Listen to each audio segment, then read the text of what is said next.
आप देख रहे हैं इंडिया न्यूज का डिजिटल प्लेटफॉर्म। आपके साथ मैं रचना बंसल। भारत पाकिस्तान की टेंशन के बीच में सीज फायर की खबर सामने आई। लोगों के मन में बहुत से सवाल आए कि आखिर सीज फायर क्यों हुआ और कैसे पाकिस्तान झुक गया।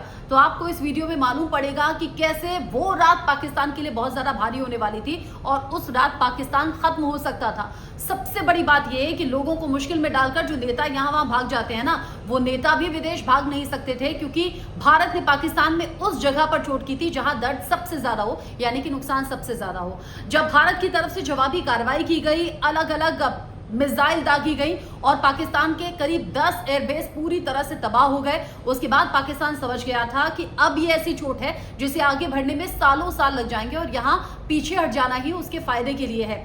ये मैं क्यों कह रही हूं, कुछ तस्वीरें सैटेलाइट से सामने आई है, वो आपको दिखा देती हूं ताकि आपको मालूम हो जाए मैं किस बात का जिक्र कर रही हूं। एयरबेस जब तबाह हुए उसके कई वीडियो सामने आए, लेकिन पाकिस्तान कहता रहा ये झूठे हैं, ये प्रोपेगेंडा है। लेकिन सैटेलाइट तस्वीरें आप देख लीजिए, ये नूर खान एयरबेस की तस्वीरें हैं और नूर खान एयरबेस को कैसे तबाह किया गया, कैसे टारगेट हिट किया गया, ये इन सैटेलाइट तस्वीरों से आपको मालूम हो जाएगा। सबसे पहले ये वाली तस्वीर आप देख लीजिए, ये जो टारगेट है ये सेट किया गया है, यानी कि टारगेट लॉक किया गया है और यहाँ नूर खान एयरबेस है जिसे हिट करने का काम यहां पर हुआ। यानी कि मिसाइल जब छोड़ी गई भारत की तरफ से, ब्रह्मोस, हैमर और साथ ही साथ स्कैल्प जैसी जो मिसाइलें हैं, जो ताकतवर मिसाइलें हैं, प्रिसिशन स्ट्राइक ये थी, यानी कि ब्रह्मोस जैसी जो ताकतवर मिसाइलें हैं ना, उनमें बस एक बार टारगेट आप लॉक कर दीजिए और वो टारगेट को जाकर हिट करते हैं। और हिट करने के बाद में जो तस्वीरें सामने आई हैं वो आप देख ही रहे हैं। टारगेट हिट करने के बाद पूरी तरह से जो नूर खान एयरबेस है वो बर्बाद हो गया है। नूर खान एयरबेस जो कि पाकिस्तानी एयरफोर्स की एयर मोबिलिटी कमांड का मुख्य ठिकाना है,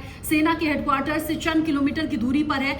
सैटेलाइट इमेज बता रही हैं कि कैसे ताकतवर ये हमला था और इतना जोरदार ये धमाका था कि पूरा का पूरा ये एयरबेस तबाह हो गया। तस्वीरों में दिख रही तबाही बता रही है कि पाकिस्तान ने ऐसी चोट बार बार खाई है। ये तो सिर्फ एक एयरबेस की तस्वीर हम आपको दिखा रहे हैं जो कि खास है और वहां पर चोट हो जाना यानी कि पाकिस्तान को घुटनों पर ला देना और घुटनों पर आने के बाद में पाकिस्तान झुक गया। अगर ऐसी तबाही ना होती तो शायद पाकिस्तान को समझ ना आता कि ब्रह्मोस, हैमर, स्कैल्प जैसी जो मिसाइलें हैं वो जगह जगह और भी तबाही ला सकती हैं। अच्छा, नूर खान एयरबेस के तबाह होने का मतलब और भी समझिए, ये वो एयरबेस है जहां पर जो फाइटर जेट्स होते हैं पाकिस्तान के, वहां फ्यूल डलाने का काम होता है, विमानों की मरम्मत का भी काम होता है और साथ ही साथ इन एयरबेस का इस्तेमाल तब भी होता है जब पाकिस्तान में वीवीआईपी जो होते हैं वो विदेशों के लिए उड़ान भरते हैं। यानी कि इस एयरबेस का इस्तेमाल होना था पाकिस्तान में वीवीआईपी को विदेश भागने के लिए, लेकिन उन्होंने देख लिया कि वो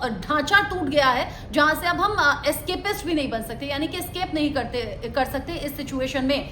आप समझिए कि पाकिस्तान और ज्यादा बर्बाद हो सकता था और ज्यादा खत्म हो सकता था। और सबसे बड़ी बात ये, नूर खान एयरबेस का तबाह होना और इस्लामाबाद तक इसकी आवाज सुनाई देना। इस्लामाबाद से 10 किलोमीटर दूर ही न्यूक्लियर प्लांट है, परमाणु कमांड सेंटर है, वहां पर अगला टारगेट भारत हिट करने वाला था और ये बात पाकिस्तान समझ गया था। पाकिस्तान ये जान रहा था 9 आतंकी ठिकाने तबाह हो गए, 100 से ज्यादा आतंकी मारे गए। फिर अगले दिन जो ड्रोन से अलग अलग जगह अटैक हुआ है उसमें भी पाकिस्तान को बड़ा नुकसान पहुंचा, इंफ्रास्ट्रक्चर पूरी तरह से खत्म होता हुआ नजर आया। और उसके अगले दिन जब एयरबेस पर एक एक करके जो टारगेट हिट किया गया उसमें 10 एयरबेस को नुकसान पहुंचा, जिसमें नूर खान एयरबेस तो सबसे ज्यादा खास था। जैसे मैंने कहा कि नेता विदेश नहीं भाग सकते थे, ये एक तरीके से पाकिस्तान की वायुसेना के लिए और साथ ही सैन्य कमांड सेंटर के लिए भी ये बड़ा नुकसान था और यहाँ पूरी तरह से चोट भारत की तरफ से की गई। लेकिन सबसे ज्यादा जो खतरा था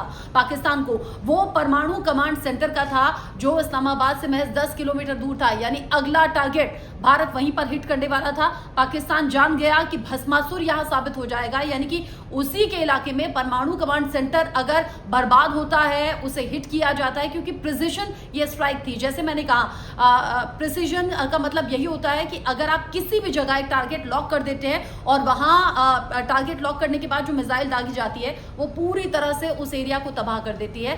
पाकिस्तान ये जान गया था कि अब अपनी तबाही खुद से मोल ले ली है भारत से पंगा लेकर, और इसीलिए पाकिस्तान एक कदम पीछे हटा। अमेरिका से उसने रिक्वेस्ट की, भारत से बात करने का प्रस्ताव रखा और तब जाकर सीज फायर पर बात बनी है। समझ जाइए, उस रात बड़ी तबाही और बड़ी बर्बादी पाकिस्तान का इंतजार कर रही थी, लेकिन पाकिस्तान थोड़ा संभला है। हालांकि भरोसा अभी भी नहीं किया जा सकता, ये पाकिस्तान की हिस्ट्री रही है, कहता कुछ है करता कुछ है। लेकिन हाँ, इस बार अगर कोई भी हिमाकत की तो भारत उसका कड़ाई से जवाब देगा। ये बार बार हो रही प्रेस ब्रीफिंग आपको बता रही होगी, सेना ने बता दिया है कि आतंक का जवाब उसी अंदाज में देंगे, गोली का जवाब गोले से दिया जाएगा, हमलों का जवाब हमले से दिया जाएगा। बाकी खबरों की अपडेट के लिए आप इसी प्लेटफॉर्म पर जुड़े रहिएगा।